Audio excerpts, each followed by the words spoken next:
தேவனே நான் ஓமதண்டையில் இன்னும் நெருங்கி சேர்வதே என் ஆவல் பூமியில். எசேக்கியேல் தீர்க்கதரிசன புஸ்தகம் 22ஆம் அதிகாரம் 30வது வசனத்தை வாசிக்க கேட்போம். நான் தேசத்தை அழிக்காதபடிக்கு திறப்பிலே நிற்கவும் சுவரை அடைக்கவும் தக்கதாக ஒரு மனுஷனை தேடினேன், ஒருவனையும் காணேன். தேசத்தை காக்கும்படிக்கு அலங்கத்தில் இருக்கிற அந்த திறப்பை அடைக்கும்படி, தேசத்தை காக்கும்படி ஒரு மனிதனை தேடினேன், ஒருவனையும் காணேன் என்று ஆண்டவர் துயரமாய் சொன்ன ஒரு வார்த்தை இது. இங்கு இந்த திறப்பு என்பது எருசலேமை சுற்றிலும் மதில் சுவர் இருந்தது, அது அலங்கம் என்று நம்ம பார்க்கிறோம்.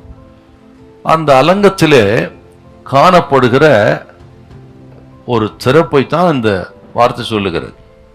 அதாவது நமது வாழ்க்கையிலும் அல்ல தேசத்திலும் சரி, இப்படிப்பட்ட அலங்கத்திலே ஒரு திறப்பு இருக்கும் என்று சொன்னால், அந்த திறப்பின் வழியாக சாத்தான் உள்ளே வருவதற்கு, அழிவு உள்ளே வருவதற்கு அந்த திறப்பு காரணமாயிரும்.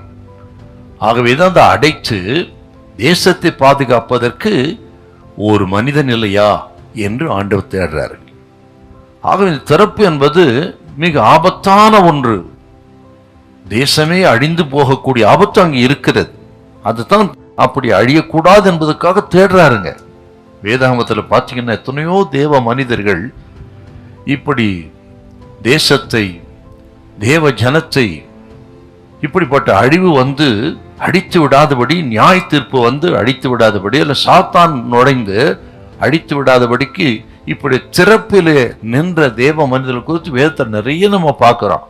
பொதுவாக நமது குடும்பத்தை குறித்து, நமது எதிர்காலத்தை குறித்து, நமது பிள்ளைகள் எதிர்காலத்தை குறித்து தான் அதிகமாய் கவலைப்படுகிறோம், பாரப்படுகிறோம். ஆனால் ஆண்டவருடைய பாரம் பாருங்க, தேசத்தை காப்பாற்றுவதற்கு, பட்டணத்தை காப்பாற்றுவதற்கு, அழிந்து போகாதபடிக்கு திறப்பில் நிற்பதற்கு அவர் மனிதர்களை தேடுகிறார் என்றால், நாம் குடும்பம், நமது எதிர்காலம் என்ற அந்த சுயநல வட்டத்தை விட்டு வெளியே வந்து தேசத்துக்காக நிற்கணும், மன்றாடி ஜெபிக்கணுங்க, பட்டணத்துக்காக நிற்கணும்.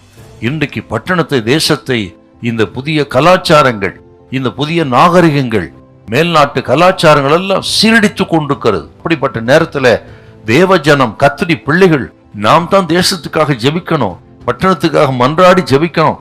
இதை கேட்கிற அருமையான கர்த்தருடைய பிள்ளைகளே, ஒரு மனிதனை தேடினேன், ஒருவனையும் காணேன் என்று ஆண்டவரின் துக்கத்தை, துயரத்தை ஏற்றுக்கொண்டு இதோ நான் இருக்கிறேன் என்று அர்ப்பணிக்கிற அப்படிப்பட்ட மனிதர்களாக இருக்க தேவன் உங்களை அழைக்கிறார். ஹல்லேலூயா, ஹல்லேலூயா.